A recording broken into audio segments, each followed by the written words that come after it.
সপ্তদশী কিশোরী মেয়ের ভিতরটা দুঃসহ দুর্নিবার।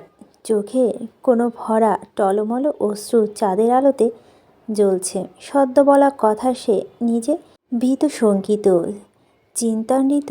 তার দৃষ্টি ধূসর ভাই কি বলবেন বিভ্রান্ত মস্তক। ধূসর ভাইয়ের রাগে আগুন হওয়া চেহারা চোখে ভাসে। বেপরোয়া তার ক্ষুদ্রতা মনে পড়ে, দেহটা কম্পিত হয় আতঙ্কে। এ যে সে বোম ব্লাস্ট করলো, কি হবে এখন? পিউ যখন গভীর দুশ্চিন্তায় ভুগছে, সেই ক্ষণে ধূসের অনাকাঙ্ক্ষিত নিরুদ্দেশ্বর ভেসে এলো। তো পিউ আশ্চর্য বনে তাকালো। ধূসরের উদ্বেগহীন শ্যামলা চেহারা পূর্ণ দৃষ্টি বোলালো। ঘন পল্লব দুবার ঝাপটে বলল, তত মমানে পুষ্প ইকবাল দুজনকে ভালোবাসে তো? পিউ প্রচণ্ড বিস্মিত হয়ে বলল, আপনি অবাক হননি? না, কেন? ধূসর দৃষ্টি ফিরে বলল, আমি জানি এসব। পিউরের ঠোঁট দুটো নিজ শক্তিতে আলগা হয়ে বসল। সদ্য আকাশে ফেটে মাটিতে পড়ল যেন। চোখ জড়ো কোট ছাড়িয়ে বলল, কি বলছেন? ধূসর সরু নেত্রে তাকালো। বলল, কেন? তোর কি মনে হয় আমার কাছের মানুষরা আমার নাকের ডগা দিয়ে কিছু করবে আর টের পাবো না? এতটা নির্বোধ আমি? পিউ বিচলিত হয়ে ঢোক গেলে বারংবার ঠোঁট ভেজায় জিভে। মস্তিষ্ক শূন্য। শিথিলভাবে দুদিকে মস্তক নেড়ে বোঝালো, না, ধূসর ভাই নির্বোধ হতেই পারে না। কিন্তু এরকম একটা কথা জেনেও উনি এত নির্লিপ্ত কী করে? তার অশান্ত অনিশ্চিত চাউনিতে ধূসরের লোচন কয়েক পল চেয়ে থেকে যেন পরে নিল ভিতরের কথা। নিজের থেকেই বলে, পুষ্প যে ইকবলকে ভালোবাসে আমি 2 বছর আগে থেকে জানি। পিউ হোঁচট খায়, বিস্ময় নিস্তব্ধ হয়। চোখের জল সে কখন উবে গেছে। শুকনো ঢোকর দুটো এখন প্রকাণ্ড রূপে। ওদের প্রেমের শুরু কখন, কোথায় যাচ্ছে, কবে দেখা করছে, প্রত্যেকটা খবর আমার নখ দর্পণে। পিউ অস্পষ্ট কণ্ঠে বলল, কি? আমরা পুষ্পর ভার্সিটি গিয়েছিলাম, মনে আছে তোর? পিউ এত্র মাথা দোলালো। মনে আছে বোঝাতে। ধূসর বলল, ইকবাল সেই দিন এসেছিল শুধুমাত্র পুষ্পকে সেভ করতে। আমাকে বাচ্চাদের মতো একটা কিছু বুঝিয়ে দিয়ে রেখে গিয়েছিল। ভেবেছিল আমি বুঝিনি, কিন্তু ওদের মাথাতেও নেই আমি সবটা জানি। রেজাল্টের জন্য নয়, ওর ডিপার্টমেন্টের হেড কেন ডেকেছিলেন সেটাও আমি জানি। ইনফ্যাক্ট তোর নানা বাড়িতে ইকবালের হঠাৎ আসা আমার জন্য নয়, পুষ্পর জন্য, ওটাও আমি জানি। পিউ হাঁ করে বলল, সব জেনেও আপনি চুপ করেছিলেন ধূসর ভাই, কেন? ধূসর প্রথমে জবাব দিল না। বাম দিকে পাতা সেই লোহার চেয়ার টেবিলের দিকে এগিয়ে গেল। চেয়ারে বসে পাশটা চোখ দিয়ে ইশারা করে বলল, বস। পিউ ধরে দাঁড়িয়েছিল। কথাটা নড়ে চড়ে হেঁটে আসে, আলগোছে বসে। একটা মুহূর্ত তার চক্ষুদয় ধূসরের মুখ থেকে সরেনি। তার ব্যগ্র চাউনিতে অনেক প্রশ্ন, পাশাপাশি রাজত্ব করছে ভয়। সে যে কৌতূহল এখনও ডানা ঝাপটাবে। ধূসর ভাই কি উত্তর দেবে সবটার? অর্ধেক কথা বলে মুখে তালা ঝোলাবেন না তো? পিউ ঘুরিয়ে পেঁচিয়ে আগে প্রসঙ্গ ফিরে এলো। কণ্ঠ নরম করে বলে, আপনাকে দেখে কখনো মনে হয়নি আপনি সব জানেন। ধূসর বক্র হাসে, যেন কৌতুক শুনল কেবল। হাসিটা পিউকে বিভ্রমে ভোগাতে যথেষ্ট। সে কি হাসার মতো কিছু বলেছে? ঠোঁট ফুলিয়ে মিনমিন করে বলল, হাসছেন কেন? ধূসর সোজাসাপটা উত্তর দেয় না, উল্টে প্রশ্ন করল, তুই এত বোকা কেন? পিউ ভুরু গোছালো। আমি কি করলাম? ধূসর হাসি মুছে যায়, অদ্ভুত গলায় আওড়ালো, আমাকে বুঝতে তোর আরও 7 বছর সময় লাগবে পিউ। তখন পারবি কি না সন্দেহ।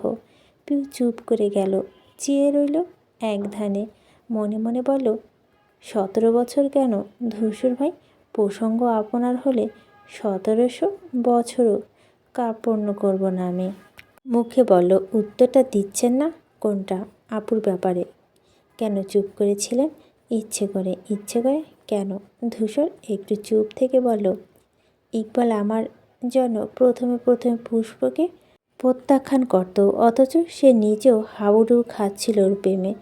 ভাবতো যদি আমাদের বন্ধুত্ব নষ্ট হয়, যদি আমি ভুল বুঝি। বলতে বলতে হাসল সে। পিউ গভীর চোখে দেখে সে অমায়িক হাসি। এই হাসি দেখলে তার বক্ষ আলোড়িত হয়। ধূসর জানালো, এসবের জন্য ইকবাল আঘাত না আমি জানি, পরবর্তীতে পারেনি। অনুভূতি সামলানো সবার সাধ্য নেই। আমি সব জেনেও ভান করতাম কিছু জানি না। ওরা লুকিয়ে রাখতে চাইছিল যখন, আমিও না হয় সাহায্য করলাম তাকে। পিউ চোখ বড় বড় করে বলল, এর মানে আপনিও ওদের সম্পর্কটা নিয়ে রাজি? বলার সময় উজ্জ্বল শোনালো তার কণ্ঠ, যেন ধূসর হ্যাঁ বললেই লাফিয়ে উঠবে। ধূসরের জবাব, রাজি না হওয়ার কিছু নেই। ইকবালকে আমি চিনি, স্বর্ণের টুকরো বলা যায়। যদি ভালো না হতো প্রথম দিনই সবার আগে ওদের প্রেমে আমি বাধা হতাম। কিন্তু ইকবাল আলাদা, যাকে ভালোবাসবে জীবন দিয়ে হলেও আলকে রাখে তাকে। ওর চোখ আমি পুষ্পর জন্য ভালোবাসা দেখি, টান দেখি। পুষ্প ভালো থাকবে। আমার চোখে কিছু দেখেন না ধূসর ভাই? প্রিয় অন্তরস্থল জানতে চায়, প্রশ্ন করে। ইকবাল ভাইয়ের চোখে যদি আপুর জন্য ভালোবাসা দেখতে পান, আমার চোখে আপনার জন্য কিছু দেখতে পাননি? পাবেন কি করে? তাকিয়েছেন কখনো? দেখেছেন এই নেত্রযুগল তারা কতটা তৃষ্ণার্ত, বিমূর্তি আপনার প্রেমে? দেখেননি, দেখবেন কেন? এ চোখ তাকানো পাপ। আপনি তো পাপী হতে যাবেন না ধূসর ভাই, তাই না? অভিযোগে পিউর অভ্যন্তর অবসন্ন হয়। হঠাৎ মুখের সামনে ধূসর তুড়ি বাজাতে ধ্যান কাটে। চটপট ফেরে সত্তায় তটস্থ আঁকিতে তাকালে ধূসর বলল, এই সামান্য একটা কারণে ভ্যা ভ্যা করে কাদার মতো কারণ দেখছি না। পিউ দর্শনজিত নত করল, ফেলল কোলের ওপর রাখা দুটো হাতের ওপর। নিচু কণ্ঠে বলল, আপনাকে আমি পুরো কথা এখনও বলিনি ধূসর ভাই। ধূসর ভুরু বাঁকায়, কানে আসে তার ভরাট কণ্ঠ, কি কথা? পিউ নত যেন মুখটা তুলল না, মনস্তব নিয়ে জানালো, সেজমা চাইছেন আপু সাদিপ ভাইয়ের বউ হোক। ধূসর চমকে গেল, ধাক্কা খেলো। স্পষ্ট প্রকাশ পেল তার প্রশ্ন। কি? পিউ মাথা নেড়ে বলে, চাচ্চুও জানে। কথা ছিল উনি ফিরলে আব্বুর কাছে বিয়ের প্রস্তাব দেবেন। আমি নিজে কানে শুনেছি। আস্তে ধীরে মৃদু কণ্ঠে সমস্তটা বর্ণনা করল সে। বাদ দিল না একটা দাড়ি কমাও। এতক্ষণে নিষ্প্রভ থাকা ধূসরের কপালে ভাঁজ তীব্র হলো। বেরিয়ে আসে নেত্র সংকোচনের মাত্রা। ভাবিত ভঙ্গিতে ওপরের ঠোঁট দিয়ে চেপে রাখে নিচের ঠোঁট। অনুচিন্তিত দেখা দেয় রাশভারী মুখমণ্ডলে। মহা বিরক্ত হয়ে বিড়বিড় করে, এদের কি একটাই কাজ, ওর সাথে বিয়ে ঠিক করা? আশ্চর্য! বর্ণনার পিঠে প্রত্যাশিত জবাব পিউ পেল না। সে আগ্রহ ভরে তাকালো ধূসরের উদ্বিগ্ন চোখ মুখ দেখতে। কান্না পেল আবার। ব্যাপারটা মোটেও সাধারণ নয়। সাধারণ হলে ধূসর ভাই এভাবে চুপ করে থাকতেন না নিশ্চয়ই। শীতকাঁদনির মতো আপনা আপনি চোখে কোণে ভরে ওঠে তার। আতঙ্কিত ভেজা গলায় বলল, এখন কি হবে ধূসর ভাই? ধূসর ভাবনা থেকে প্রস্থান নেয়। পিউ লালিত মুখে দৃষ্টি নেয়, ভুরু গুছিয়ে বলে, কি হবে? পিউ নাক টেনে বড্ড দুশ্চিন্তায় নিয়ে বলল, সেজো চাচু একবার বিয়ে কথা তুললে আব্বু ফেলবে না, জোর করে হলেও বিয়ে দেবে। পিউর চোখ বেঁকিয়ে পানি আসছে গাল অবধি, নাকের ডগা স্মিত। চিন্তায় ফ্যাঁসে অবস্থা, অথচ হাসি পেল ধূসরের। ভীষণ কষ্টের মুখটা গম্ভীর রেখে বলো, তোকে বলেছে? পিউ মাথা দুলিয়ে বলল, আমি জানি, আব্বুকে চিনি না। আপনি দেখেছেন? ধূসর সম্পূর্ণ করতে দিল না। আগেই কপিত কণ্ঠে হুঁশিয়ারি দেয়, এসব বড়দের ব্যাপার নিয়ে তোকে কেউ ভাবতে বলেনি। তোর কাজ হচ্ছে পড়াশোনা করবি, খাবি, ঘুমাবি। পিউ নিষ্পাপ উদাস কণ্ঠে বলল, ঘুম তো 3 বছর আগেই হারাম করেছি, এখন খাওয়া দাওয়া হারাম হবে। ধূসর ব্যর্থ চোখে তাকালো। এই পিচ্চি মেয়েকে বোঝানোর সাধ্য তার আছে? স্থূল কণ্ঠে বলল, তুই আমার কথা শুনবি নাকি না? পিউ কান্না অমনি শেষ। সে শতব্যস্ত হয়ে বলল, শুনবো, চোখ মোছ। এসব ভাবার জন্য আমি আছি, তোকে যেন মাথা ঘামাতে না দেখি। পিউ ব্যর্থ মেয়ের মতো ঘাড় কাত করল। ওড়না প্রান্ত উঠিয়ে চ্যাটচ্যাটে গাল মুছে গেলে হাত ধরে ফেলে ধূসর। প্রশ্ন নিয়ে তাকালো সে। ধূসর স্বল্প এগোয়, সাদরে সযত্নে বৃদ্ধাঙ্গুল দিয়ে নিজে মুছিয়ে দেয় ডাগর ডাগর চক্ষু দেয় পিউরের বিহম্বল বিমোহিত চাউনি দৃষ্টি ঘাতে। সহজ স্বীকারোক্তি দেয়, তোকে কাঁদলে খুব বাজে লাগে পিউ। এতটা বিচ্ছিরি লাগে যে আমার কিছু একটা করে ফেলতে মন চায়। পিউ অবোধ কণ্ঠে শুধালো, কি মন চায় ধূসর ভাই? ধূসর প্রসঙ্গে এড়িয়ে গেল। অঞ্জলিপুট রাখল তার হস্য আদল। সেখান থেকে ডান হাতে বুড়ো আঙুলটা উঠে গেল তার মসৃণ গালে। দু একবার স্লাইড করলো জায়গাটায়। স্পর্শে পিউরের গাত্র শিরশির করছে। মন্ত্র বেগে বুঝে কিশলয়। ধূসর চোখে মুখে দরদ ঢেলে শুধালো, বেশি ব্যথা পেয়েছিস? পিউ শিহর মুছে গেল অমনি। গতকাল সব কথা পাল্লা দিয়ে মনে পড়ল। চুরি করে ধরা পড়ার মতো করে ফেলল চেহারা। ধূসর ভাই হাতে কাছে পেলে খবর করবে বলেছিলে না? আর সে কি না তার সামনে বসে। পিউ পরিবেশ সামলাতে যেচে ফটাফট বলে দিল, আর কখনো এরকম করব না। ধূসর ভাই ধূসর কিছু বলল না। তার অভিপ্রায় স্বাভাবিক। মেয়েটা ওর ভয়ে সকালে খেয়ে যায়নি, অথচ একটু আগে ওর বুকে পড়ে কাঁদল। মনে মনে হাসল সে। বাইরেটা শক্ত রাখতে ঠোঁট কামড়ে ধরল। পিউ ভীত কণ্ঠে বলল, এবারের মতো কি ক্ষমা পেয়েছি? সে হ্যাঁ না জানাল না, উল্টো প্রশ্ন করল, বললি না তো অনেক ব্যথা পেয়েছিস? পিউরের ঠোঁট উল্টে এলো। ব্যথা পাওয়ার জন্যই তো মেরেছেন। কথাটা প্রকাশ পেল তার অভিমান, ছোট্ট মনের বেদনাবোধ। অথচ ধূসর স্বভাবসিদ্ধ হাসে। অল্প হলেও পিউর হৃদয় কাঁপানো হাসি। স্বর নামিয়ে বলে, শরীরের ব্যথা তো ওষুধ খেলে সেরে যায়। 2 দিন বাদে ক্ষতটাও মিশে যায় ত্বকের নিচে। কিন্তু তুই মরতে যাচ্ছিলি শোনার পর একজনে বক্ষপিঞ্জরে যে ক্ষত, যে ছিন্ন স্থান, যে যন্ত্রণা তৈরি হয়েছিল তা মিশবে কি দিয়ে? পিউ প্রগাঢ় নিবিড় গলায় ধূসরের অগভীর অধর নড়তে দেখা যায়। ঠিকরে আসে কিছু বাক্যবাণ। দ্বিখণ্ডিত করে পিউর দেহময় ছড়িয়ে থাকা অতি সূক্ষ্ম নারীটিকে।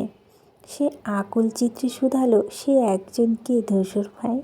তার ভিতরটা দোদুল্যমান, ছটফট করছে, কাতরাচ্ছে, ব্যগ্র করে চাইছে ধূসর ভাই বলুক, সে একজন আমি। তোর না জানলেও চলবে। বরাবরের মতো উদ্বেগশূন্য সংক্ষিপ্ত প্রতিবাক্যে পিউ হতাশ হয়। নেতিয়ে আসে মন। আচমকা ধূসর তার ঘাড়ের কাছটা চেপে ধরে, রীতিমতো টেনে এগিয়ে নেয় নিচের দিকে। পিউরের ক্ষুদ্র ঘাড় এঁটে গেল তার মুষ্ট মুঠো। মুখটা ঝুঁকে এলো সামনে। মৃদু ভরকায় মেয়েটা। ওপাশ থেকে ধূসরের মাথাটাও এগিয়ে আসতে দেখা গেল। মুহূর্তে শুরু হলো তার তপ্ত শ্বাস আছড়ে পড়া যুদ্ধ। পিউরের বদন উষ্ণীয় হয়ে আসছে সেই নিঃশব্দে ছোঁয়ায়। আর একটু হলেই উষ্ট্রযুগল ছুঁই হবে। ধূসরের সরু নাক ছুঁয়ে দেখবে তার মুখমণ্ডল। পিউরের শ্বাসরুদ্ধ করা অবস্থা তখন। এত কাছে কখনো আসেনি যে। ধূসর এতটা সান্নিধ্য সহ্য হয় না। এই যে পুরো চেহারাটা দেখছে, এতটাই নৈকট্য। এসব কি আদৌ সত্যি? ভীষণ কষ্ট ভয়ঙ্কর প্রশ্রয় এসে তাকিয়ে আছে ধূসর তামাটে মুখের দিকে। অক্ষিপল্লব কাঁপছে তখন। দ্রিম দ্রিম শব্দে আলোড়িত হচ্ছে অন্তর্করণ। ধূসরের অন্তর্ভেদী মোহন নিঃস্বার্থ দৃষ্টি পরীক্ষা নেয় তার। মানুষটা কপালে বিস্তীর্ণ চুলগুলো এত সুন্দর কেন, এত সুন্দর কেন? ধীর চিবুকটা আর ঘন ভুরু দুটো যেন সুগভীর খাদ। এর জন্য যে সে হাজারবার মরতে পারে। পিউর ভিতরটা ছটফট করছে, অনুরোধ জানাচ্ছে, এভাবে তাকিয়ে থাকবে না ধূসর ভাই, খুন হয়ে যাচ্ছি আমি। ধূসরের নেত্রদয় তার মুখ জুড়ে খেলছে, কপাল, চোখ, নাক, ঠোঁট তীক্ষ্ণভাবে মাপছে যেন। পিউরের কণ্ঠনালী অবরুদ্ধ এই নিরীক্ষণের তোপে পরপর শোনা গেল তার অনমনীয় গলা, একটা মধুর বাণী। এই মুখমণ্ডলের কোনো একটা মানুষের পৃথিবী তুই, তার আত্মপান্ত জুড়ে তুই, তার প্রাণ চঞ্চলের পত্র তুই, তুই তার রোগ সারানোর জড়িবুটি। একবার ভেবেছিস তুই না থাকলে তার কি হবে? পিউ জানে সে উত্তর পাবে না। ধূসর ভাই অর্ধেক কথা বলে তাকে আনচান করে মারবে, তবুও মেয়েটা দমবে না। মুখ ফুটে প্রশ্ন করে, সে কে? ধূসরের লালচে ঠোঁট দুটো সরে এলো একদিকে, নীরবে হাসলো, জানালো, তুই পৃথিবীতে আসার পর যে তোকে সবার আগে ছুঁয়েছে। পিউরের ভুরু গুছিয়ে এলো এক জায়গায়। ধূসর আরও কিছু বলতে গিয়েও থেমে গেল। পাল্টা চেহারার রং, চোখে মুখে স্পষ্ট দ্বিধা। হঠাৎ করে ঘাড় ছেড়ে দিয়ে উঠে দাঁড়িয়ে ব্যস্ত গলায় বলল, ঘরে যা, রাত অনেক হয়েছে। পিউ ঠোঁট কামড়াতে ভাবছিল। কথাটি ছোট্ট করে শ্বাস ফেলে বলল, আপনি যাবেন না? ধূসর কপাল কোঁচকায়। পিউ উঠে মিহি কণ্ঠে বলে, যাচ্ছি। দু কদমে হেঁটে থেমে গেল সে। পেছনে ফিরতে ধূসরের অন্যদিকে তাকালো পিউ। ওনার মাথা আঙ্গুলে পেঁচাতে পেঁচাতে বলল, একা একা সিঁড়ি বেয়ে নামতে ভয় লাগছে। ধূসর দৃষ্টি চোখা করে বলল, এতক্ষণ যে ছাদে দাঁড়িয়েছিলি, ভয় লাগেনি? সরলভাবে দুদিকে মাথা নাড়ল, আবেদন করলো, আপনি আসুন না একটু, যদি ভূত ঠুত দেখি আমি মরেই যাব। ধূসর শক্ত কণ্ঠে বলল, ফের আরেকবার মরার কথা উচ্চারণ কর, দেখ কী করি। পিউ মুখটা ছোট করে ফেললো, মনে মনে ভেঙচি কাটলো, আমি মরলে বলে দোষ, আর উনি যে দিন রাত নিজের প্রেমের আগুনে জ্বালিয়ে মারছে আমায়, তাতে দোষ নেই? মুখ বলল, তাহলে আসুন। ধূসর পা বাড়ায়, বলে হাঁট। পিউ পাশ ফিরে বিজয়ী হাসলো। ধূসর তার পিছনে এগোয়। পিউর চোখ সামনে রইল মন নিহিত ওই মানুষটার প্রতি, যাকে বুকে বা পাশে অগ্রমস্তিষ্ক প্রতিটি কোষে ভয়ে চলে সে। সে হাঁটতে হাঁটতে আর চোখে পিছনে তাকায়। বাল্বের হলুদ আলোতে ধূসরের লম্বা অভয় দেওয়ালে দৃশ্যমান। সেটা দেখতে দেখতে ধাপে ধাপে কদম বাড়ায়। ধূসরের অন্তঃকরণ বন্দি কিছু অস্বচ্ছ কথা, যা বাষ্পের ন্যায় ঝাপসা। তার হাত এগোয় পথে, অথচ দৃষ্টি থাকে সামনে চঞ্চল কিশোরী দোলদুল্য কেশগুচ্ছে। ঘরের সামনে এসে থমকালো পিউ। অচিরা মাথায় আসে ছাদের কথা। সে কি ধূসর ভাইকে জড়িয়ে ধরেছিল তখন? বেখেয়ালে না বুঝে জ্ঞান খুঁড়ে ঝাঁপিয়ে পড়ল বুকে। কতক্ষণ ছিল? পিউ চোখ খিচে জিভ কাটল, কোনটা হাঁসফাঁস করলো। ইস, কি লজ্জা, কি লজ্জা! পিউ আস্তে আস্তে চোরা চোখে একবার পিছনে তাকায়। ধূসরের উপস্থিত টের না পেয়ে ভেবেছিল চলে গেছে হয়তো, অথচ ঘুরে তাকিয়ে চোখাচোখি হলো সে মানুষটার বুকে টান টান করে দাঁড়িয়ে, সাথে ভুরু উজায়। পিউ থতমত খেয়ে খানিক সঙ্গে সঙ্গে সরিয়ে নিল চোখ। হন্তদন্ত ভঙ্গিতে ঢুকে গেল ভিতরে। চাপানো দরজা নাকটা ঢুকে গেল অমনি, ব্যথা ছিটকে পিছিয়ে গেল। নাক ডলতে ডলতে আবার ফিরে তাকালো। ধূসর তখনও দাঁড়িয়ে। স্পষ্ট বলল, আহাম্মক। পিউ লজ্জা পায়, রীতিমতোই ঠোঁট উঠে আসে চূড়ায়। আর দাঁড়াও না, ছুটে ঢুকে যায় কামরায়। ধূসর ফিরে আসে নিজের রুমে। অগোছালো পিউর কথা মনে করে মিটিমিটি হাসে। শীতল চোখ নিবদ্ধ হয় দেওয়ালে টানানো সেই পেন্টিংয়ের উপরে। পরপর প্রশান্ত মুক্ত শ্বাস নেয়। এই চোখ, এই নেত্রপল্লব তার জন্য এক ধরনের উপশম। রুমে এসে একবার দেখলেই যেন যায় সব গ্লানি, সব শ্রান্তি। অথচ চোখের মালিক নিজেও জানে না এইসব। জানলে কি করবে? কবে বা জানাবে সে? আর কতগুলো দিন পার হলে আসবে সেই মুহূর্ত? পিউরের ঘুম আসছে না, নিদ্রা চুরি করেছে ধূসর ভাই। পিউ কোলবালিশটা অব্দি গায়ে জড়ালো না আজ। ধূসরের বুকে থাকা ওই দৃশ্য যতবার মনে পড়ে লজ্জা আড়ষ্ট হয়। অদ্ভুত শিরশিরে অনুভূতি এসে পা চালায় সাথে। মনে হচ্ছে ধূসরের তীব্র পারফিউমের ঘ্রাণ আসছে তার জামা কাপড় থেকে শরীরে মিশে গিয়েছে এই কাঙ্ক্ষিত স্পর্শ। এখনও কোলবালিশ নিয়ে ঘুমছে যাবে না। রাত ফুরালেই ফাল্গুন শুরু, আসবে বসন্ত, কোকিল ডাকবে, ফুটবে নানান ফুল।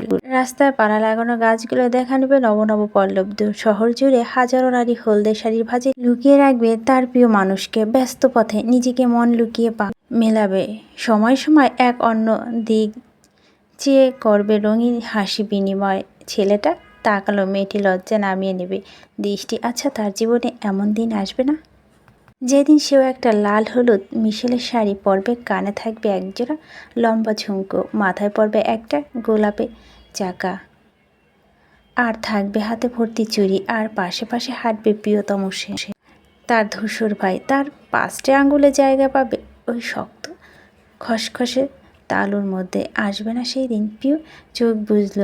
নিঝুম রাতে কক্ষের চার প্রান্তে তার উতলা নিঃশ্বাসের শব্দ। রাত পোহাইলে যে ফাল্গুন আসছে, সে হাওয়া ধেয়ে বা যাচ্ছে ভোরের দিকে। সে হাওয়া একাংশ ছুটে এলো জানালার গলে, প্রবেশ করলো কামরায়, সশব্দে বিছানা দিকে এগিয়ে ছুঁয়ে দিল তাকে কানের কাছে, ফিসফিস করে জানালো, তোর বসন্ত আসছে পিউ, খুব শিগগিরই আসছে।